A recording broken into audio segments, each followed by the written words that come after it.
everybody, and welcome to Jinx High School's new sports podcast, Torch Takes. I'm Ethan. I'm Braden. And today we're going to talk about the NFL MVP race. And why baseball is the most stained sport in America. So, start out, let me explain quickly how this podcast will work. So there are 3 segments to this podcast. Our first segment, me and my co-host here, we each pick a different subject, and we'll quickly give a brief conversation about each of our subjects. And our second segment is our hot take segment. And so we each try to rage bait each other on some hot takes. For our third segment, we'll bring in someone to interview and give their opinion about either one of our topics or a hot take. Anything to add? Nope, that seems perfect to me. All right, cool. I'll start out with the NFL MVP race. Now, to be clear, this is stats through Week 11. Although the Cowboys and Raiders game has not happened as of this game, but that does not affect any of the MVP stats because Geno Smith is a bum. He is horrible, not good. The best player is Max Crosby and Brock Bowers. He is my fantasy tight end, though, so if he wants to have a 5-touchdown game, I'd be okay with that. I don't like the Raiders. Yeah, I don't either. I'm okay with the Cowboys, though. I don't like the Cowboys either. All right, well, you're just a hater. That might be true. I like Dak. Dak's not that bad. I like Dak, but I don't like any of I think Dak should be on the top MVP list. I think it's just because the record's terrible. Yeah, the record's pretty bad. Their defense is horrible. Yeah.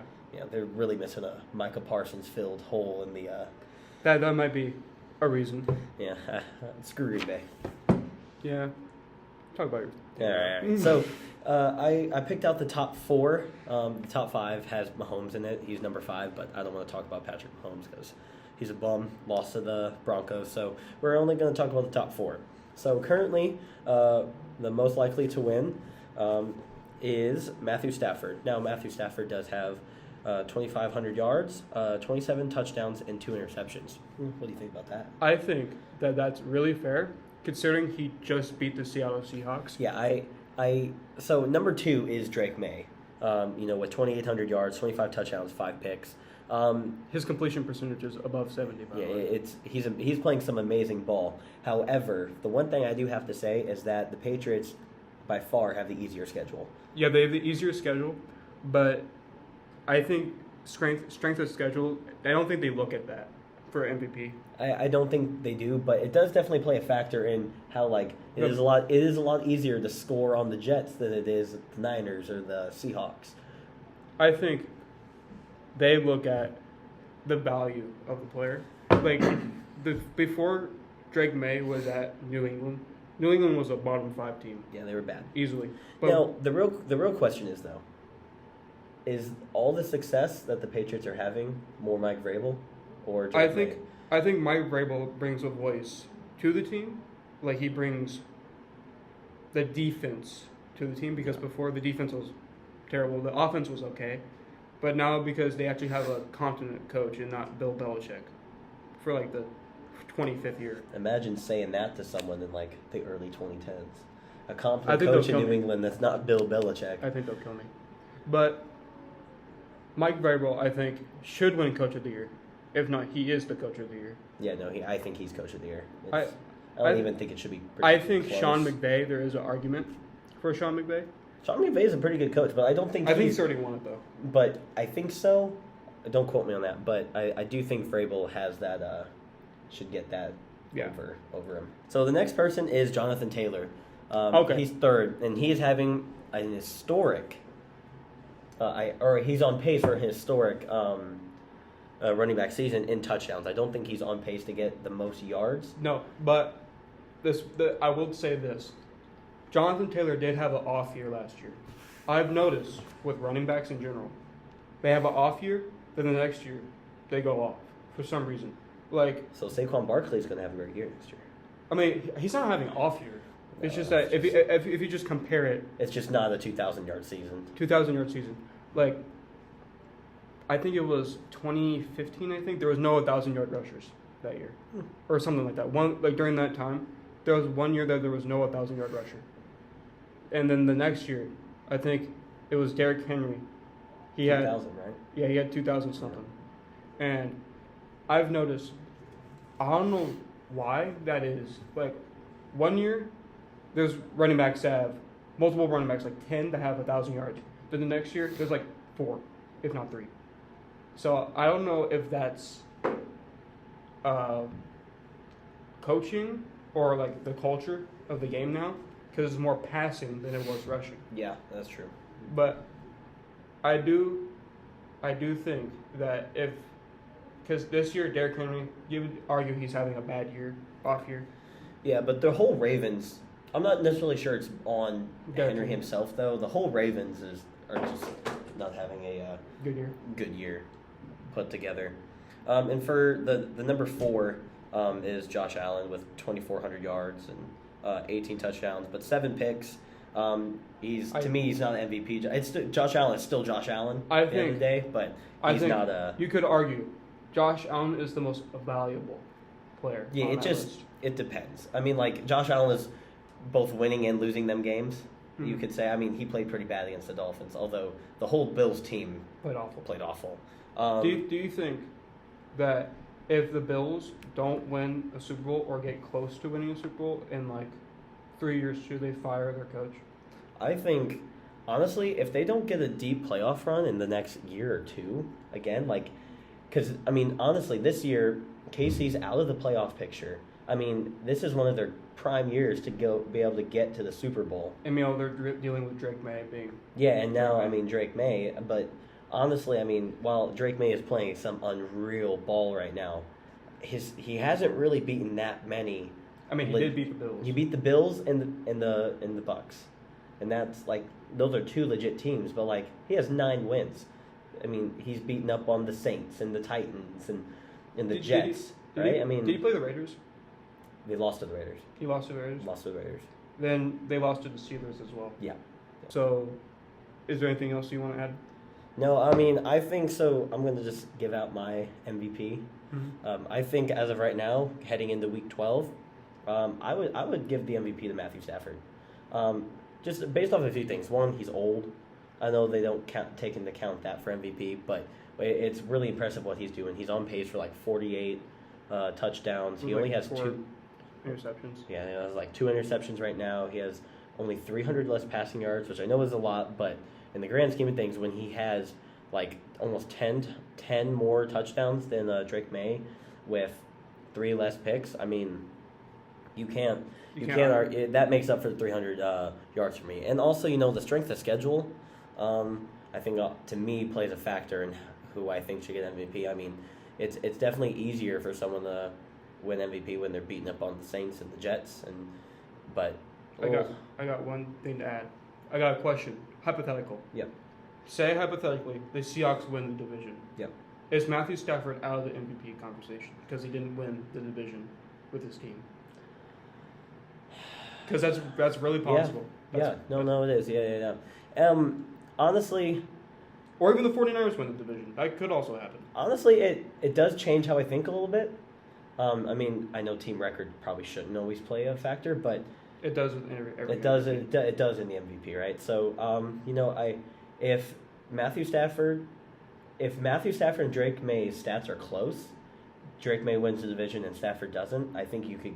Give it to Drake May. I think you give it to Drake May, but I think if they both win the division, I think it should go to Stafford. Yeah, I think for me, I think it's kind of like normal MVPs. Like someone gets robbed a couple times, and then they have a really good year and they win the division, then they get the MVP. I think that's exactly what's going to happen to Stafford this year, because he got I don't want to say robbed, but he did get cut from the MVP in 2020. And was it 2022?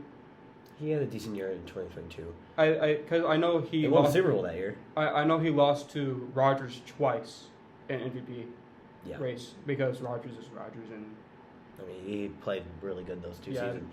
I also, I mean, not saying that the NFL takes this into consideration, but for me, there's also some just like, I think Drake May is going to continue to have really great seasons, and Stafford is near retirement. Near retirement. I mean, a really good year this year, maybe a deep playoff run. I mean, I could see him retiring this year. I think the defense on the Rams, in my opinion, is the best in the league.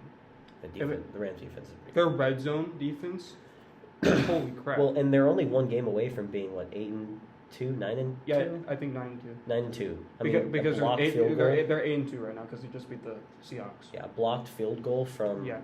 From the Eagles. I mean, they took the defending champions to a blocked field goal. Yeah. So I mean, yeah, but that's kind of what my take on is the NFL MVP. I think it should go to Stafford, but I think there is definitely a strong case for Drake May as well. I mean, yeah, obviously you can't count Jonathan Taylor. He's having a really good season, especially It's the touchdowns. Just that MVP doesn't go to.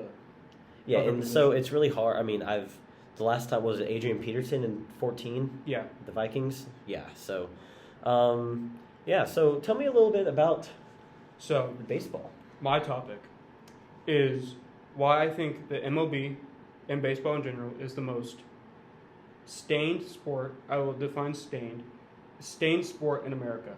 What I mean by stained is the reputation of the sport. So I'll be honest, for this topic, I am not a huge baseball fan.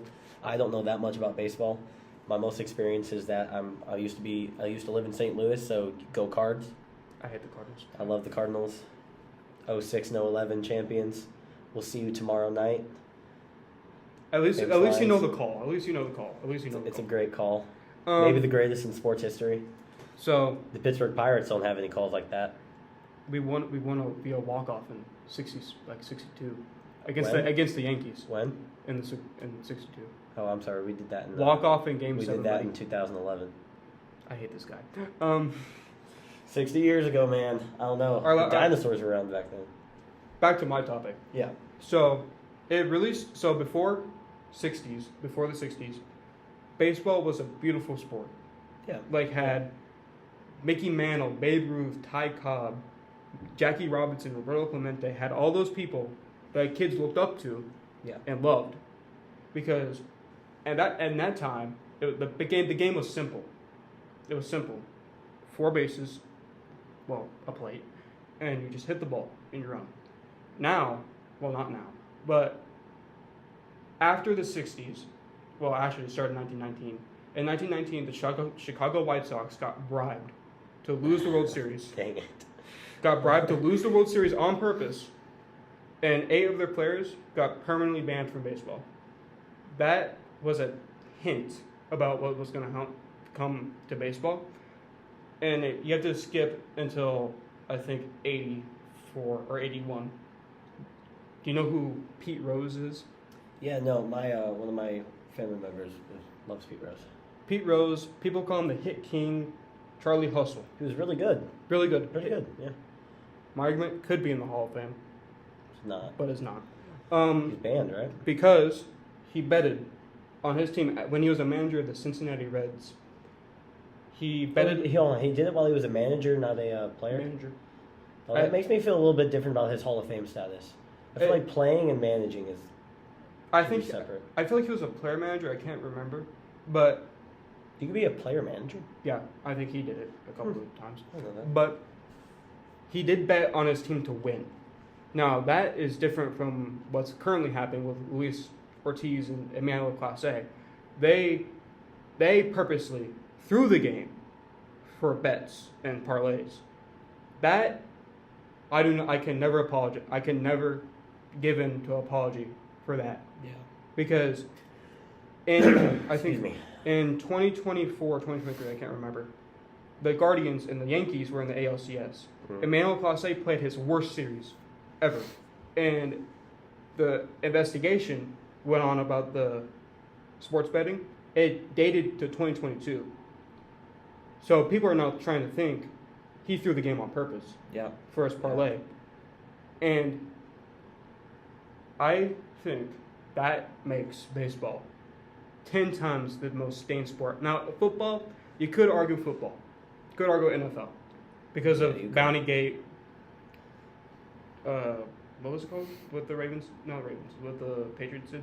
Oh, Deflategate? Deflategate. You can argue because they have they also Spygate. Bill Belichick spied on the 2001 Rams. You could argue that there are a lot of criminals in the NFL. Yeah.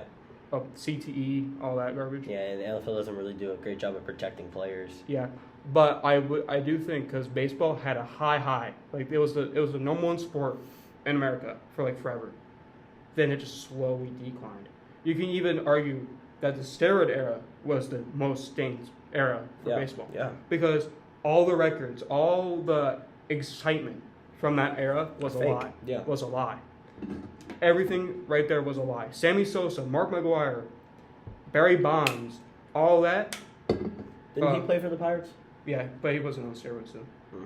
But that right there, so that era, just looking at the stats, 74 home runs in a season, that's mind-blowing. Yeah. But when you take in context, Yeah. steroids. You know, another thing that I think baseball doesn't do well is I don't like salary. I don't like not having a salary cap. Okay. So This is where I'm a little iffy, because baseball does have those like Yankees. Yeah. Since I think the 20s, they made the playoffs every year, every decade, except the 90s. No, not the 90s. There was a little time period where they didn't make the playoffs. But the Yankees they do have 20-something championship titles. 27. 27. That Do you know who has number 2? freaking Cardinals. St. Louis Cardinals. Okay, but I'm just gonna ignore that. But I don't think the Dodgers are gonna become the new Yankees. Now they do have Shohei Ohtani. He's pretty good. Yeah, you can't argue with that. You can argue he's the GOAT already, but The GOAT already? GOAT already. You could argue that. There is an argument. He has 4 MVPs already. Yeah. But Excuse me. I do think that the Dodgers won't become the next Yankees, because I feel like there's going to be some thing that happens in the future where it stops that. Like, say, Freddie Freeman, for example. Amazing first baseman. Maybe Hall of Famer. Probably will be. He gets traded. Who are they going to bring in? We don't know yet. It's all hypothetical. Maybe Shohei Ohtani gets a career-ending injury for playing both sides. Who knows? Shoulder, elbow. He already had 2 Tommy John surgeries, which is devastating for a pitcher. But I think people, the public in general, hate the Dodgers if you don't live in LA. Oh. They hate the Dodgers. Yeah, I don't like the Dodgers. I personally don't have anything to do with the Dodgers. I know I'm a Pirates fan and I should hate them. But personally, from experience, I've always felt like the Dodgers were the little guy for a little bit, because they got cheated on in 2017 World Series. Could have won that series. It went to 7 extra innings. Could have won that series, even if the Astros cheated. Also, why the baseball stained, because there's cheaters. I mean, there's cheaters in every sport. But the way the Astros did that, technology, really, a camera in center field to relay the signs to the manager to tell the players to bang on a trash can, that's stupid, bro. Play the game. Play the sport how it's supposed to be played. I get they want the ring. Everyone wants a ring. But you have to win it fair. Because then people in the public are going to put an asterisk on it. Like how they did with Barry Bonds and all that stuff. All the records in that era. They put an asterisk on it. Because it's a lie. You didn't win the World Series, bro. You didn't win it. Now, if the Dodgers won it, it's fantastic. They won the World Series. One of the biggest trophies in America, if not the biggest, besides Super Bowl. That right there kind of makes me hate baseball in a way. Not hate, but dislike baseball. Yeah. Because there is a way for teams, even if we don't know at the time, there is a way for teams to cheat or screw the game. Mm-hmm. Which pitchers do cheat. All of them cheat because they have a sticky stuff on their fingers. But that's legal. That's allowed. And given what are the bats called? The new bats that the Yankees. boom bat, the boom bats or something like that. The ones where they're thicker. The thicker ends and the skinnier. Mm-hmm. That's legal. They're allowed to have those. But the way the public interpret it, they're cheating, because it's not a bat. It's a bat, but it's different. Yeah. That whole thing, it's a bat, bro. It's all feel. Like it's not different in any way, because I watched a YouTube channel called the Baseball Bat Bros, and they did hit swings with them. They did a normal bat, their favorite bat, and the boom bat or whatever it's called. They took swings. The numbers are identical. They're the exact same. He just said it's heavier on the end. That's all he said. It's just different. It's just feel. Chaz Chisholm, when he's swinging a normal bat, he's average. He's an average hitter. Maybe slightly above average. But when he got the big end bat, he went off. He had I think a 300 average, I think. I don't remember because I kind of flew away from baseball a little bit. But that's to say, I do think baseball is the most stained sport in America. There's no love for the game anymore. You can still see it. You can still feel the energy, the excitement in the playoffs. Like Philadelphia Phillies, when they have a home playoff game. I hate Philadelphia sports. You can feel the energy. You can feel the excitement, the love for the game. But when there's all the stuff around it, what's it called? Distillized? No. Yeah. Distill. I know what you're talking about, though. It muffles the love of the game. Distills or something like that. Because it's all greed. It's all greed. They just want money. They just want publicity. They just want the game to be loved again, like it was in the 60s and 50s. But I don't think that's going to happen with all the stuff around the game. People love football here. Yep. They love football in America. Love it. No matter what happens, like Bountygate, the love was still there. Yeah. The love was still there. Of course, there was a big investigation, and there was a lot of publicity about it. But now it's just a footnote. And I was like, yeah, that happened. It's whatever. But you can't look at the steroid era and say that didn't happen. It did happen. Yeah. Maybe people 20 years from now will forget Bountygate even happened. They might not because it's a big thing. But people in the future will never forget the steroid era. They'll never forget it. Because it's historic in a way. Historic for a bad reason and a good reason. The good reason is there's a lot of records, a lot of excitement. McGuire-Sosa home run race to break Roger Maris's home run record. Amazing. Amazing for the game. Got publicity, people were paying attention. The whole world stopped when McGuire got the 62nd home run because it was a big deal. And that right there is the love for baseball that I want to happen, but it has to happen the right way. I agree. It can't be. Yeah, I took a steroid to do it. We have Aaron Judge over here who did it without steroids. Why can't you do it? You're Mark McGuire. You hit 30 home runs a season. Why can't you just hit 62 for a year? It just makes me frustrated about the game that I love and that I've always loved. It's just there's been always an underlying feeling this doesn't feel real. With NFL and the whole scripted thing. Yeah. I think that also puts a giant stain on the NFL too. Because when I watch games from the NFL right now, it just doesn't feel real. Yeah. In a way. It just doesn't feel correct. When I watch college, it doesn't feel fake at all. But when I watch the NFL, there's a hint of feeling this doesn't feel right. I think there's a thing with the Chiefs and the whole it's scripted because of them and they want them to be the next Patriots or whatever. I don't believe it's that. But last year when they blocked the field goal against the Broncos, I'm I don't know about this one because the team wasn't good. It wasn't 8-2 good. No. I mean they were good, but they weren't 8-2 good. And they barely win every time. They barely win. And there's calls and whole ref thing. I feel like NFL could do something better for the game to make it not feel fake if it is. But yeah, I agree. I don't know how to word this, but I feel like there was not that feeling with Tom Brady. Like, this is fake. Well, I mean, Tom Brady and his Patriots teams actually cheated. I think I turned the microphone.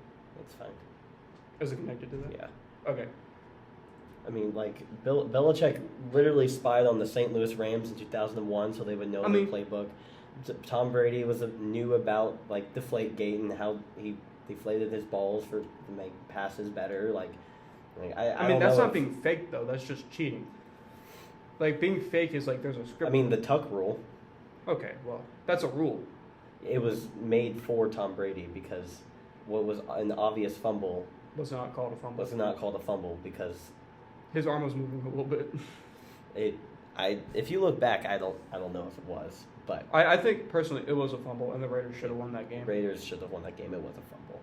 I don't disagree with the Tuck rule where if you are throwing it forward and you get hit, it's an incomplete pass. Yeah. But right then, Tom Brady didn't. He was tucking it. He had it right here. And you're not throwing from that. He was not throwing. It was not in the throwing motion. Yeah. Yeah. And now we'll go on to our second segment. Hi, this is our second segment, and we are with Miss Brown. And of course, Braden. I'm Ethan. Miss Brown, in our previous segment, we kind of talked about why the MLB is the most stained sport. Mm-hmm. We kind of know you're a baseball fan, and so we thought you'd be a good person to have on to kind of talk about that. So, going into the whole scandals, before we started, how do you feel about all the scandals in baseball? I get baseball has a long history, and it's one of the longest standing sports in America, but all the scandals, in my opinion, kind of stain and dwindle the love for the sport because a lot of players bet on the games and tip the games into the opposite favor, kind of ruining the love for the game and ruining the excitement and they're just doing it for money. They're not even doing it for the love of the game anymore.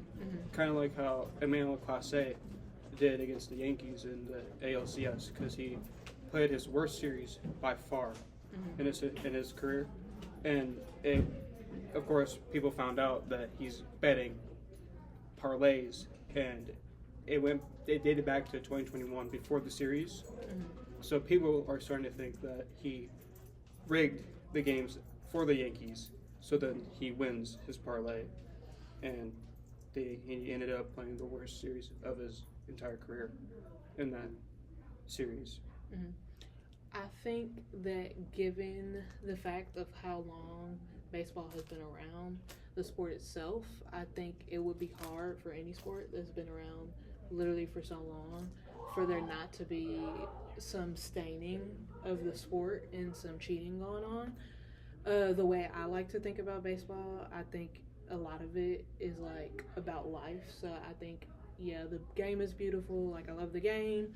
There's a lot of parallels to actual life, but just in life, there's going to be some bad stuff that might possibly happen. And I know you were saying before, you have the steroid era, you have betting era with Pete Rose and what happened in the 60s or the 70s. But I think again, given how long the game has been around, I think it would be hard for there not to have been some controversy in the sport of baseball. And I think you could say the same for any of the other sports that have been around for many years. Like the NFL. Like the NFL. I mean, I think that's a great example. NFL has been around many years, and just like the MLB, they've had their scandals and their controversy that they have gone through. So I think it's unfortunate that happens in sports, especially baseball, a sport that I love, but I feel like it's kind of inevitable when you have such a long history that you're dealing with. So I think, because I'm a Pirates fan, and the Pirates don't really have any scandals connected to them, but the love for baseball for me started with Andrew McCutchen, the 2013 MVP winner for the NL. He made me realize that the game is more than a game, because he used his money and all the earnings he made to go towards charity, and that made me fall in love with him and the game itself, because he's just not say A-Rod, for example, Mhm. kind of like out there and like all for the money and dating celebrity. Definitely a personality. But he's a personality, all right. Yeah. A-Rod gives more like NFL Mhm. superstar than humble Yeah. baseball superstar. Where did your love for the game like spark a little bit? So I think my love for the game kind of sparked. I had like childhood family friends who were always like really, really big Yankees fans, and I think like my most vivid Yankees fan experience is like being at their house when the Yankees won the World Series in like 2009. Like Derek Jeter. Yeah, and everybody's getting crazy. And I always like really liked baseball. My favorite baseball player like of all time would probably be Mickey Mantle. Like growing up in Oklahoma, and him being from Spavinaw, Oklahoma, and then eventually moving to Commerce, Oklahoma.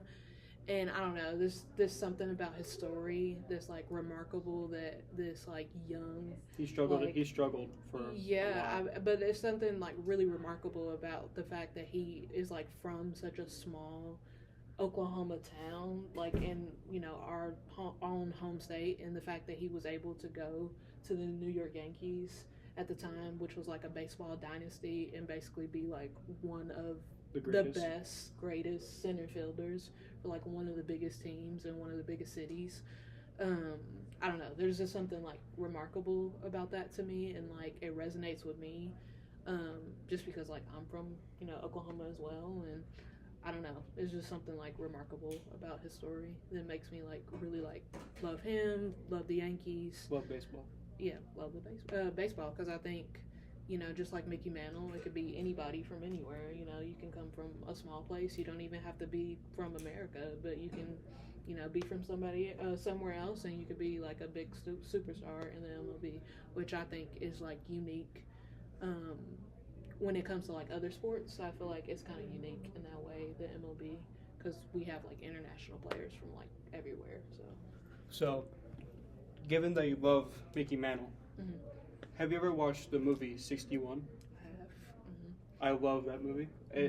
I think the actor that played Mickey Mantle, I think like really like Mm-hmm. brought his like character back to Mm-hmm. for the big screen, Mm-hmm. because before I'm like, oh, he's Mickey Mantle, like Mm-hmm. he does no wrong, Mm-hmm. but in the movie, I mean, my gosh. the thing that I love about the movie, and the thing that I love kind of about Mickey Mantle, is that we have these baseball players and we love them and we think highly of them, but they were people and they do have their own problems. I mean, Mickey Mantle had his own problems that he had to face. And I love that the movie like kind of dives into that, because like sometimes you might think that a movie wouldn't, just to shine a like positive light on a player. The other thing that I really love about that movie is that it talks about Roger Maris. It talks about the fact that Mickey Mantle like deals with all these injuries throughout his career, which I don't know. I think a lot of people don't actually know that he dealt with so many injuries, but you really see that in the movie, that like it was a struggle every day for him to go out and play on the field, but he still, even within the Yankees like team, was like one of the best center fielders that ever played for the Yankees.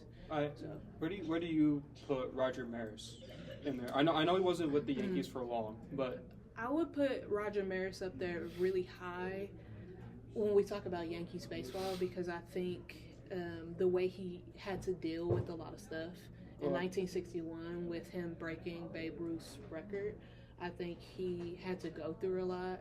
And even in the movie, it kind of like dives into that. A lot of people hated him. Yeah, I mean, he got a lot of hate for that, and like he dealt with a lot, and people like threatened his family, threatened him. But even going through all that, he still was able to break Babe Ruth's record. And I don't know, I would place him like pretty highly. And I know he wasn't with the Yankees for a long time. I think he played for like St. Louis and some other teams. Yeah. But when you talk about like great baseball players, he's also like fantastic from that era of baseball. So I would rank him high. From segueing from his record, 61, do you think Mark McGwire kind of ruined his record and the like? How do I explain it? the legacy from that record because he cheated to beat his record. I get Aaron Judge broke his record as well. Yeah. But I think Aaron Judge breaking his record was a lot more. I think respectful. that. So here's the thing about Mark McGwire, and like I think all those players that come from like this juicing steroid era, it's kind of difficult when you talk about them breaking these records because obviously they had enhancements that allowed them to do that. But did they still play like remarkable baseball during that time period? Yes. And the records that they broke, were they hard records to break? Yes. I think when you are looking at those records, you always have to put an asterisk on those records to like indicate that okay, yeah, he broke that record, but he had some help. I know when I interned for the National Baseball Hall of Fame, like one of the things when we dealt with like artifacts from like Mark McGwire or Barry Bonds or like any of those other steroid players, there was always like an asterisk next to those type of records. So I think yes, they did tarnish those records by using steroids, but did they still perform at an MLB level during that time period? Yes. It would be hard to make the debate, though, whether or not they would have broken those records if they weren't on steroids. And, I mean, it is unfortunate because, like, we'll never know. But I think whenever you're going to deal with any of those guys that use steroids, I mean, Sammy Sosa, anybody else you want to say from that era that use steroids, you have to put an asterisk when on the records. I mean, I feel like that's fair.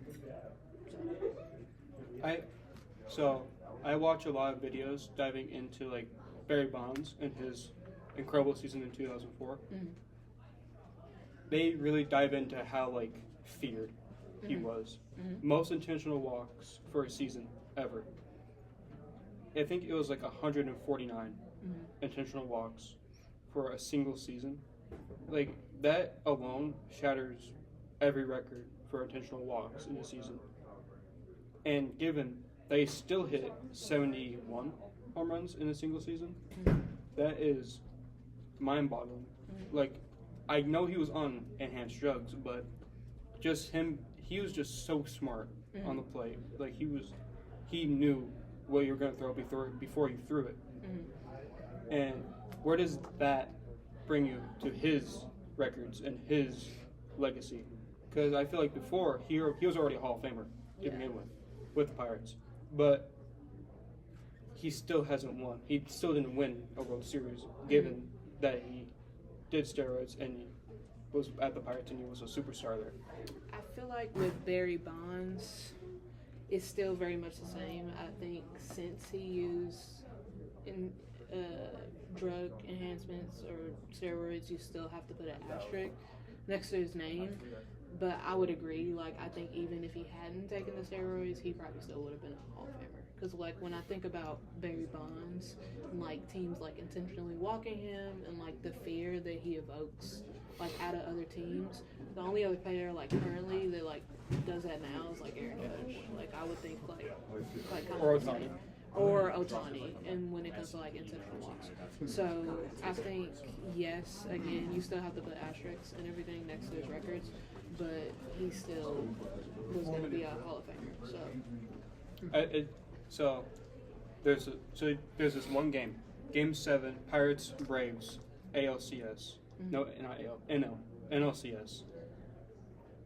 There was a story that in the outfield, Barry Bonds flipped off one of his teammates to go inward a bit more, and the ball got hit right to him.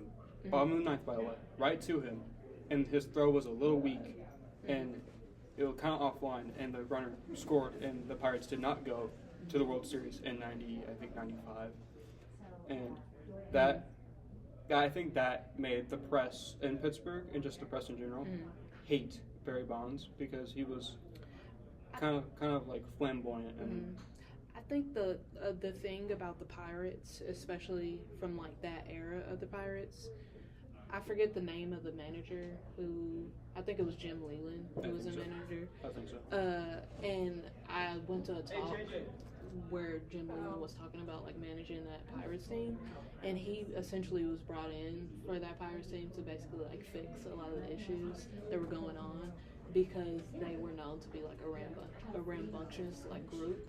And I know for a fact that he said one of the players that was like most hard to work with was like Barry Bonds. Like they had like issues and stuff. I think as he like progressed and moved on and went to the Giants after the Pirates, I think he like probably matured because he was younger when he played with the Pirates. But I think that story of like him like balking this ball in a World Series is like kind of encapsulates like who he was at the time and like what the team was like kind of dealing with. Because like I said, I think Jim Leland said like when he was hired and he managed like minor leagues and everything before, he really didn't like have or he was a bench coach before, I think, prior to that, but like he was kind of brought in to like I don't know, like settle down the team because they were like a really young team. So I think that story kind of matches up with like who he was at the time. So, given that you're a Yankees fan, does Roger Clemens, does his history, his legacy, also get an asterisk? I get it does anyway, but so I get that he led you guys a lot to rings. Do those rings itself get an asterisk, like the 2017 Astros? But they cheated in the World Series. But I know Roger Clemens did steroids, but does that also give your guys' rings an asterisk, if you will? But it's kind of hard to answer. I feel like I don't know. That's a hard question because I think even does the Astros, do they have an asterisk? Yes, they do. They do. Okay. Well, I think you might make the argument. I know you talked about the 1919 like Black Sox before. But I mean, those guys don't even have asterisks. They just got to keep the. I mean, so I don't know. That's like a hard question. I get it was one person, but yeah, he was a big like player for the team. I feel like maybe because it was like one person, maybe some people might feel like, okay, well, it doesn't deserve the asterisks. I think when it's like a team thing, like maybe like a team thing, like that what the Astros did, where it's like organizational, like they were cheating. I feel like that might be when it might get like asterisks. I don't know. And the only reason why I say for other players that they get an asterisk is just because they broke these like amazing records. So, but in terms of like one player taking steroids, and that team won a World Series, I feel like, I don't know, that would be like a hard thing to like kind of decipher. But if it was like, all of the Yankees, I think didn't A-Rod also do steroids as well? I think he did, but two key players on the Yankees cheated. I mean, I think either way you could probably make the argument. Yeah. I mean, but I don't know. I feel like when it's like something like the Astros did, where like everybody is in on it. I mean, like it's hard not to have an asterisk next to, the title that they won. But I think some people wanted them to to get their title, revoked or removed. Yeah. So I think that's fair too. I mean, either way. They still got 27. So. So given the 2017 Astros, they cheated in a way that I think is like you can't come back from that. You can't. And of course they did in 2024. I think when they beat the Phillies in the World Series, that one was fair. That was fair game. But the 2017 Astros, I think they cheated in a way that is unforgivable because they used a camera in center field to steal the signs of the catcher, which stealing signs isn't cheating in a way, but the way they did it was cheating. Yes, I think there's, every team steals signs. I mean, if you can decipher a pitcher's signs, then you're gonna use that information to your benefit to win the game. And I don't think there's anything wrong with that because it happens like all the time. I mean, pitchers cheat anyway because they use sticky stuff on their fingers. I mean, and that happens all the time too. But I think that like you said, the way they cheated and the way they kind of set it up, I think that was like an unfair advantage that like kind of stepped beyond like the normal, just like stealing signs from a pitcher. So how do you feel about the salary cap in baseball? do you think they should add a salary cap to baseball or not? Because I said on the podcast in the first segment, I don't think the Dodgers are going to become a dynasty like the Yankees did in the 60s. Because a lot could happen. There's a lot of big names on that team. A lot of conflict in the locker room. So where do you fall on the salary cap, if there is going to be one? Here's the thing about salary cap. I feel like it's just how you spend your money, really. And I know that, like, yes, is it unfair that some teams have a higher salary cap than other ones? Yes, because are the Las Vegas A's, or if you want to call them that, or Oakland A's, I think they're Sacramento. or Sacramento. I'm sorry. Are they going to be able to go out and spend as much money as the New York Yankees during off season? No, that's never going to happen. But there's been some instances like Moneyball. I've read that book. I've seen the movie. If you use your money right, you can do a lot with your money. So, like, I think that it just depends on how you spend your money. And obviously you have to do your research and spend your money wisely. But like I said, is it unfair that some teams have a higher, salary cap than other ones? Yes, I think, that's fair, and anybody would make that assumption. But I think it's how you, how you use it and you spend your money. And yeah, it does suck, because even as a Yankees fan, I mean, when you look at the Dodgers and like how much money they just spent, I think anybody could have made the assumption that the Dodgers would have won the World Series this year. And they did. And they did. But they also went out and they spent their money. So, but I also think that baseball is interesting in the fact that, when it comes to the World Series, I think anybody could be there. Because did anybody expect, the Dodgers versus the Blue Jays? No. And I did love the Blue Jays, like how they made. Yeah, I mean, and the Blue Jays don't have a lot of they don't have a lot of money. I mean, and they made it to the World Series, and it was a really entertaining World Series back and forth between the Dodgers. Kind of sad the Blue Jays lost. The Blue Jays, yeah, me too. So I think that that can show the argument that it just depends on how you spend your money, because like that was like a very high salary cap versus a very low one. So it just depends on how you spend your money. How did you feel about the 18-inning Game 3? How? I mean, if you were there and you went, you got your money's worth, right? I mean, you saw 2 baseball games. So I think for the people who were there, that was great.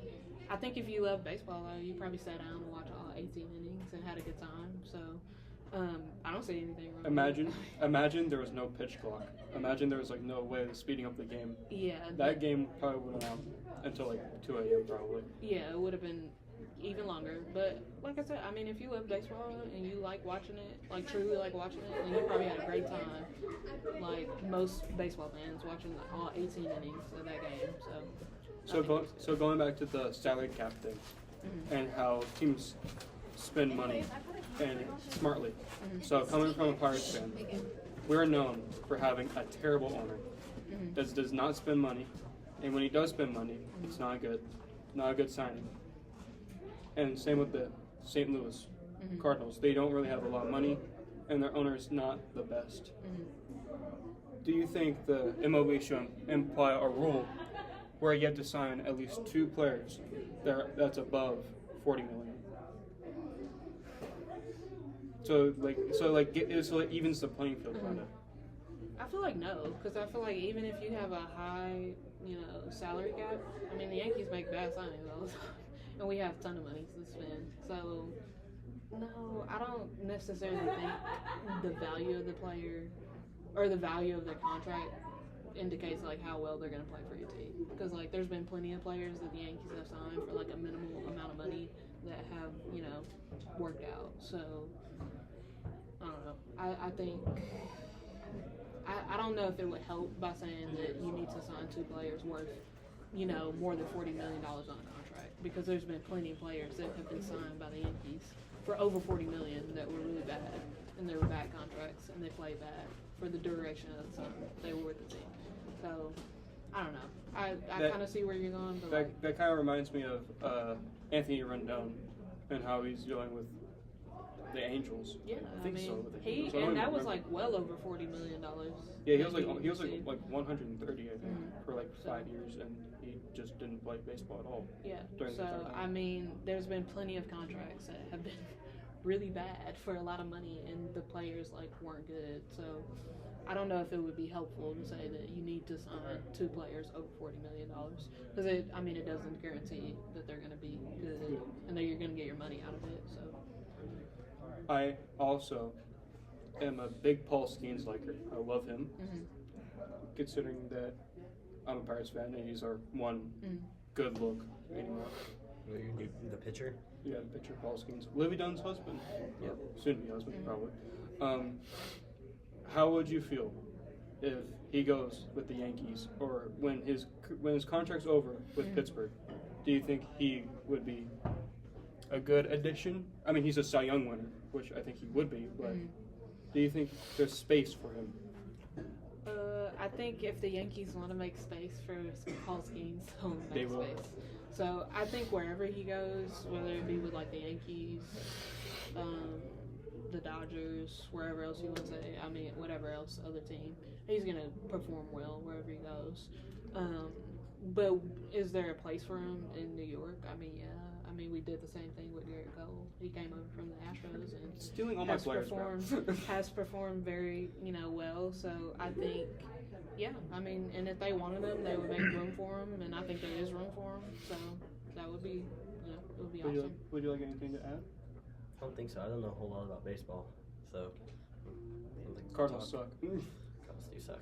I mean, my Pirates got last, so I can't really. Things can change very fastly. So Yeah, the Cardinals you are- never know. The Cardinals are young though. Cardinals is a team that sucks, and then they get hot, and then they. You never know. You never know with baseball. It's I mean, anybody's game. No one thought the Blue Jays were going to make the playoffs. Exactly. The 0-11 So- Cardinals are the team with the worst record to win the World Series. Yeah, and literally after the All-Star That's why I love break, baseball. it's like after All-Star break, it could be anybody's. You can catch back up after All-Star break. So it doesn't matter. Anybody can win. So Thank you for your time. yeah, you for your thanks time. guys. I appreciate it. Thank you. Hi, and welcome back to our third and final segment, Hot Takes. Although technically we did them out of order this week. The interview is supposed to be third, Yeah. but it's okay. I mean, I could just edit this No. first and then. We mentioned at the end of the last one that Hot Takes is next segment. So, yes. Yeah. So, you can start off with our hot takes. So I think that the Indianapolis Colts are the biggest fraud in the NFL, tied with the Bills. I think the Bills are a fraud this year, not because of Josh Allen. Yeah. He's amazing. Mm. Well, not recently, but Yeah. he's As of last night. he's usually he was playing the number one defense in the league. So I think that the Bills and the Colts are the biggest frauds, mainly because I don't fully buy into the Colts yet. I don't either, and it's mainly just because, excuse me, it's mainly just because I have some serious questions about Danny Dimes. I mean, don't get me wrong, he's been playing pretty well, except for Pittsburgh. Yeah. However, Go Bird. However, it is to say they did just get Sauce Gardner. Yeah. And he's a lockdown, shutdown corner, and so that definitely does help the Defense. team. Yeah, I mean, defense wins championships, and the offense is Elite. the offense is good. Like, I'm not saying Danny Dimes isn't playing some Good really ball. good ball right now, because he definitely is. I mean, he revitalized his career a little bit, but Definitely. at the end of the day, is Danny Dimes still going to Danny Dimes? So It matters what he does in the playoffs. yeah, Although he does have a playoff win under his belt. does he won his rookie year with the Giants, right? Yep. Yep. But after that, it kind of dwindled because the Giants are the Giants and they suck. Yeah. Do you have one? Yeah. So my hot take: the Packers, they're missing the playoffs.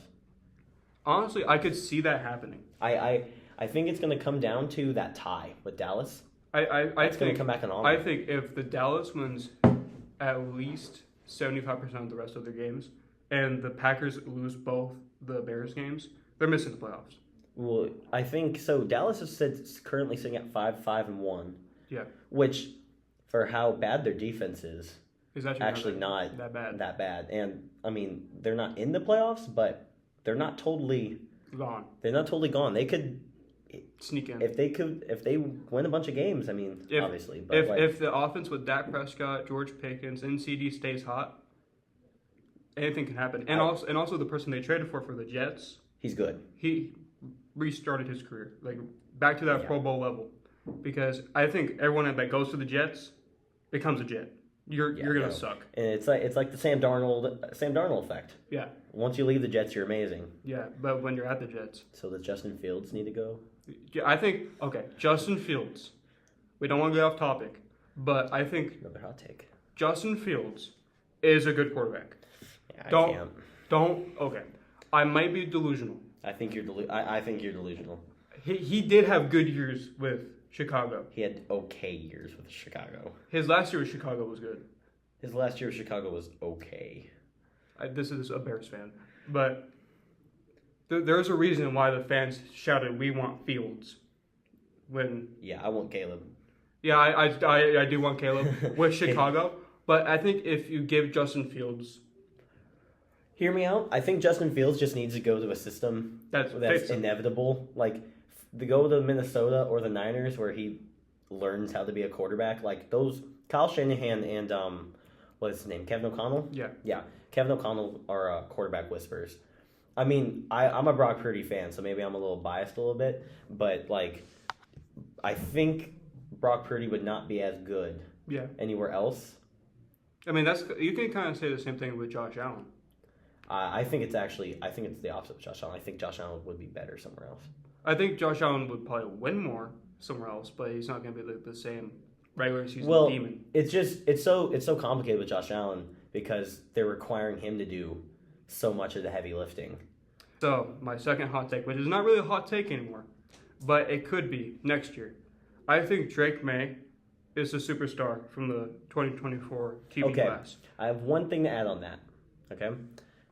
He's an elite quarterback, and you can't deny that. He's really good. 74 completion percentage. Yeah, you can't deny that he's really good. Yep. However, he has one of the easiest schedules in the league. And now saying that, he is doing exactly what he is supposed to do. He reads defenses. He does. He throws for the right person. But that being said, I mean, he hasn't really played that many difficult teams. I mean, Tampa Bay and the Bills are about his two most serious teams. He hasn't gone up against a Denver or a KC or a Baltimore. I mean, right? KC has a bad defense, though. Yeah, but KC's still KC. Like, you can't ever count on KC yet. My hot take is, it's actually not that much of a hot take anymore, I guess. But the Baltimore Ravens, they're going to be the number 4 seed in the AFC. They're winning the division. So I did have a hot take. As a Steeler fan, I hate Lamar. I want him to get out of my division so badly. I said at one point, I think, because at this point, Ravens were doing terrible. Yeah. They're playing awful. I said Lamar Jackson should get traded at the trade deadline. But That's a bad take.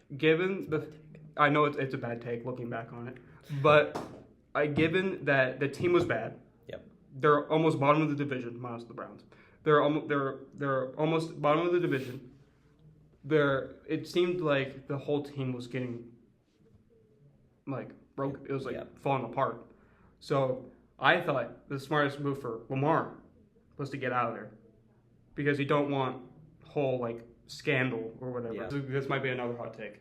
I think Jaden Daniels will be the worst star from this class, statistically speaking, because I think Caleb Williams, he's gonna be like Mahomes but better in my opinion. I think Caleb if he stays under Ben Johnson his entire career, he will be better than. I think it's tricky to say a lot about Caleb because he, even coming from as a Bears fan, there is still a lot of room for improvement. Yeah, but when he makes those improvements, you can't. But you also have to look back and be like, all right, so he's in his second year under a whole new system, where he had 3 coaching changes, I think, last year. Yep. 2 or 3, and he had 2 head coaching changes, 3 coordinating changes, and they weren't watching film with him. They weren't doing the things that rookie quarterbacks need to do to be successful. But given that, he was really successful. Yeah, and he didn't even play horrible last year. I mean, He played good. He had 3,800, anywhere between 35 to 3,800 yards, 20 touchdowns, 4 interceptions, 6 interceptions. I think it was almost 10, but given he's a rookie, it's like. And then I mean his sacks were bad. Yeah, but that's just the offensive line. But he really has improved his sack ratio. I think he's right around pace for 4,000 yards this year. He might be off it. I think he's gonna get like 3,980 something like that. I think he's gonna get like 25 touchdowns. I think realistically, I think he could get 30 if you include his rushing. Yeah, they made 30 total. I think he's a really good runner, Caleb. I think that he could, realistically, I think he'll be a better rusher than Lamar for like red zone. I think he has a quickness to him. He's fast. He has Michael Vick's escapability. Caleb Houdini Williams. He has his escapability and Randall Cunningham too. Don't forget about him. Yeah. He can. That guy can move. I think he has Lamar. I think he has Lamar's like athleticism. I think. Yeah. And then he has Josh Allen's red zone. I think he's a good passer too. Yeah. It's just he needs to really work on getting in his accuracy. He needs to bring that in a little bit. But also when I watch, the one still problem I think he carries the most is he tries to make a lot of big plays when you can take check down throws and get 3, 5 He plays away yards. hairball. Yeah, and it's working.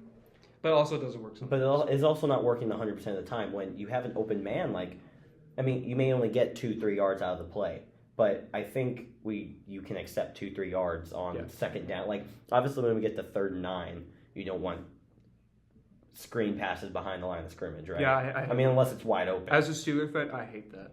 I think he's still missing a lot of good opportunities to get short distances. But once again, he's basically in a rookie year.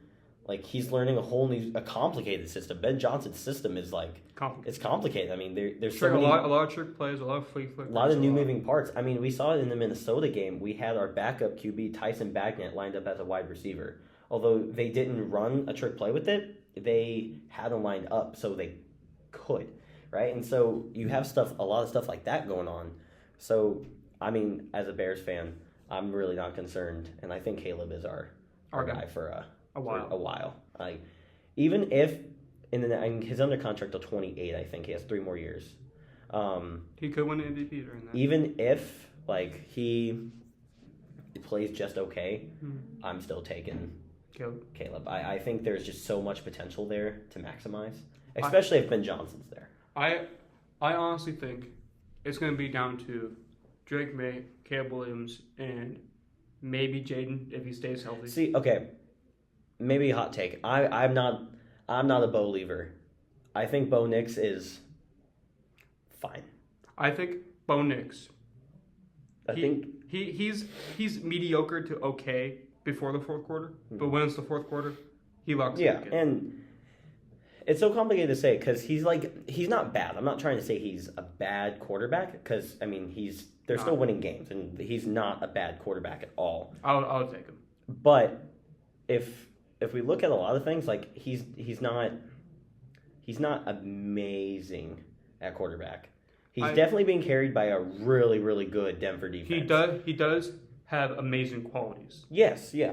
He can escape the pocket when he needs to. Yep. He can read defenses. Yep. He can do everything you want. But there are some moments where maybe the lights are a little bit too bright sometimes, and then he makes a rookie mistake, if you would. Yeah. But even though he's not a rookie, and he's not bad at all.